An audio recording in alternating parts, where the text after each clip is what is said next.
Hi everyone! Thank you for joining us with the Awkward Embraces vlog, where we're sharing awkward stories that fans have submitted. This is Richard, the IT guy from Season 1. Kevin, my love interest from Season 1. I'm Jessica. And Kevin has an excellent story ready for us. Hey. This story is from Sarah of North Hollywood.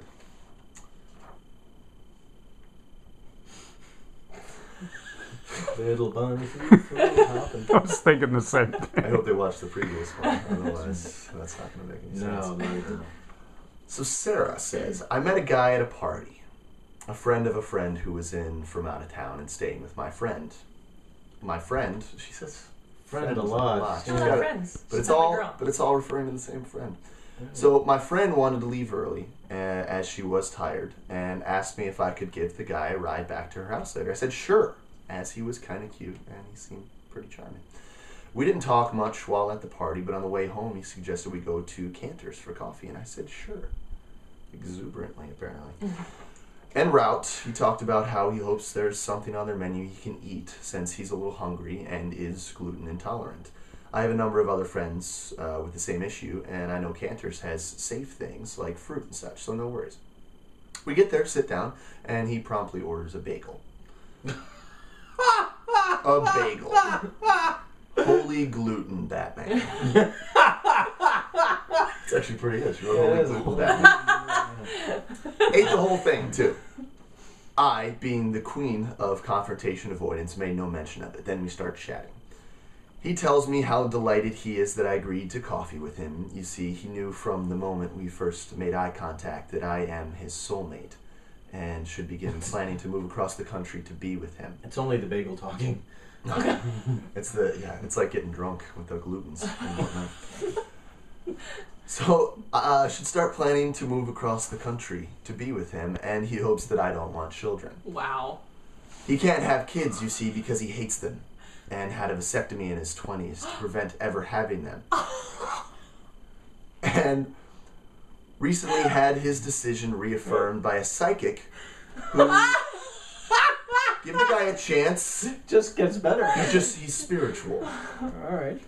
By a psychic who took him through a past life regression and agreed that it would be very bad karma for him to have children in this lifetime.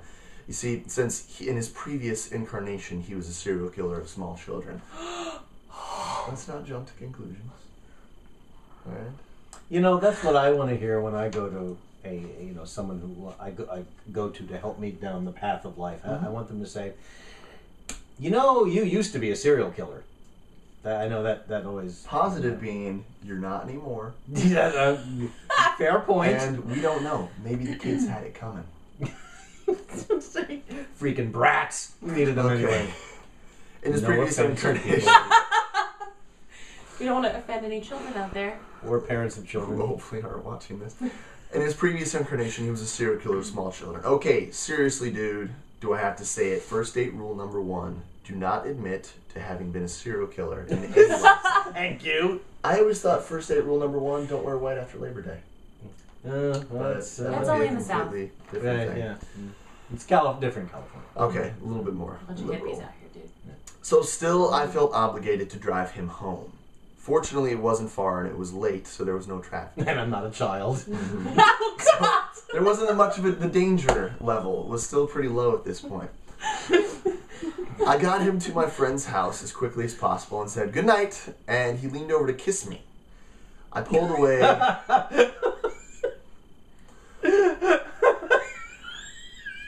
sorry. I just see this cartoon moment of the lips getting stuck in the window as she drives off. I think he's still in the car at this point because she pulled away and slammed her head against the car window and said, Okay. I thought I was speaking like her car pulled away, not like she or like did one of those. Okay. She pulls away, slams her head against the car window and says, I have a cold sore on my lip. I don't think I should. I mean, good night.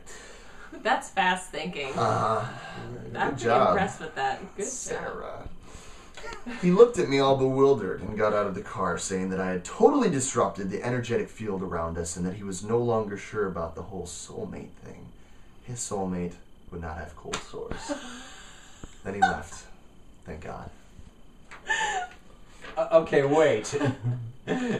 The energy field was disrupted, meaning that he somehow could see her differently, but apparently the same concept didn't apply to the vasectomy or the child killing. No. Apparently nothing in his life had said, Well, maybe that's already in his energetic field. He brings Oh, it I to the see. table Okay, yeah. and says, "You have to click with mine." I Oh, have to say, that's I Legos. yeah, you know, I find it interesting that he could notice the energetic field around them in such detail, but he missed the fact that she didn't actually have a cold sore.